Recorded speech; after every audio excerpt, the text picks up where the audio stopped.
नतीजों का सीजन करीब करीब खत्म हो चला है। मिड कैप में हमने अच्छी रफ्तार देखी है, रिकॉर्ड हाइज पर इंडेक्स ट्रेड कर रहे हैं। लेकिन अगर हम निफ्टी की बात करें तो अपने ऊंचाई से, रिकॉर्ड ऊंचाई से करीब 400 अंक नीचे आ गया है। और आज फिच ने जो रेटिंग घटाई है अमेरिका की, उसके चलते थोड़ी सी घबराहट जरूर है। हालांकि अमेरिका की तरफ से सफाई भी आ गई है कि पुराने आंकड़े हैं, और फिच के जो रेटिंग घटाने के पीछे की जो वजह हैं या फिर उसके जो इम्प्लीकेशंस हैं, अब वो थोड़े सैद्धांतिक दिखते हैं अमेरिका जैसी इकोनॉमी को लेकर।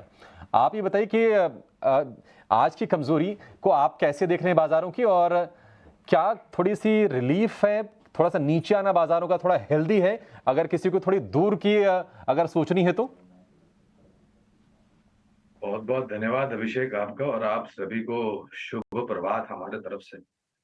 यही सवाल मुझे आज प्रातःकाल में किसी एक चैनल ने पूछा था, तो मेरा सामने उत्तर था कौन फिच और कौन यूएस।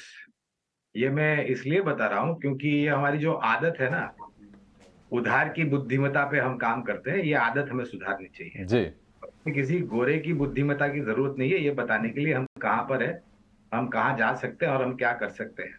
हम्म। मेरे ख्याल से हमारी समझ और बुद्धिमत्ता उनसे थोड़ी बहुत ज्यादा है, क्योंकि 2008 में जो कांड हुआ था वो भारत में नहीं हुआ था, वो अमेरिका में हुआ था, जिसे हम लेमन ब्रदर्स क्राइसिस के नाम से जानते हैं।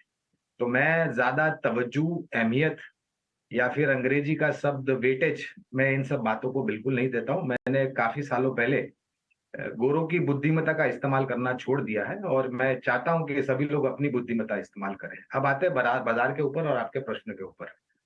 तो कमोवेन दिग्गज कंपनियां जो आनी थी आ चुकी है, थोड़ी बहुत बाकी है इस वित्तीय वर्ष के पहली तिमाही के नतीजों को आंकड़े लेकर के जो आएंगे। और ज्यादातर आपको अब ब्रॉडर मार्केट्स यानी कि थोड़ी बहुत मिड कैप्स और ज्यादातर स्मॉल कैप कंपनियां नतीजे लेकर के अभी आएगी, जो भी बाकी है अभी पहली तिमाही का समय। तो मैं उम्मीद करता हूं कि छोटी जो कंपनियां हैं वहां से नतीजों के आंकड़े में थोड़ा बहुत सुधार देखने मिले, ताकि जो मूल्यांकन है वो अपने आप को जस्टिफाई कर सके। क्योंकि अक्सर ऐसा होता है कि स्मॉल कैप समय से पहले आगे दौड़ जाता है और फिर नतीजे आते हैं तो धड़ाम से नीचे गिर जाता है। तो मैं उम्मीद रखता हूं कि थोड़ी बहुत सकारात्मक आंकड़े देखने मिले स्मॉल कैप यूनिवर्स में। ये जो करेक्शन है, तो आपने 400 अंक की बात की अभिषेक। मेरा सामने आपसे ये सवाल होगा कि ये 400 अंक की गिरावट कौन से बेस पे आई है? 19,991.85 का सर्वोच्च स्तर छुआ था। वहां से हमने 400 पॉइंट की गिरावट देखी है। तो अगर आप हम्म। प्रतिशत में इसको देखेंगे, तो आपको ज्यादा भारी भरकम गिरावट नहीं लगेगी। तो आप हमेशा ये ध्यान रखें कि आप जब भी गिरावट की बात करते हैं, तो आप प्रतिशत में देखें। मेरे ख्याल से मुश्किल से 2% के आसपास की गिरावट होगी। और अगर आपके पास 2% की गिरावट झेलने की क्षमता नहीं है शेयर बाजार में, तो मेरे ख्याल से आपको थोड़ा बहुत आत्मचिंतन करना चाहिए कि आपको शेयर बाजार में आना है या नहीं आना है। और जैसे मैं अक्सर कहता हूं, शेयर बाजार सभी जोखिम के अधीन है, अंतर्राष्ट्रीय स्तर पर और स्थानिक स्तर पर। तो और ये बात भी वास्तविकता है कि शेयर बाजार सबसे ज्यादा रिटर्न खड़े करके देता है, अगर आपने निवेश सूझबूझ, समझ, बुद्धिमत्ता के साथ अच्छी कंपनियों में लंबी अवधि के लिए किया होगा।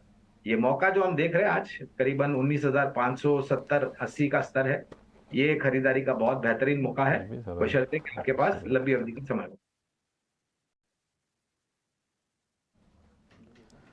ठीक है। और जाहिर सी बात है कि फ़िलहाल जो है वो बाज़ार पर एक दबाव नज़र आ रहा है, लेकिन जिस फिच की तमाम थ्योरी की बात की जा रही है, वो वहाँ पर घरेलू बाज़ार में भी उस तमाम थ्योरीज़ को फ़िलहाल हमारे एक्सपर्ट खारिज करते हुए, उसके प्रभाव को नकारते हुए।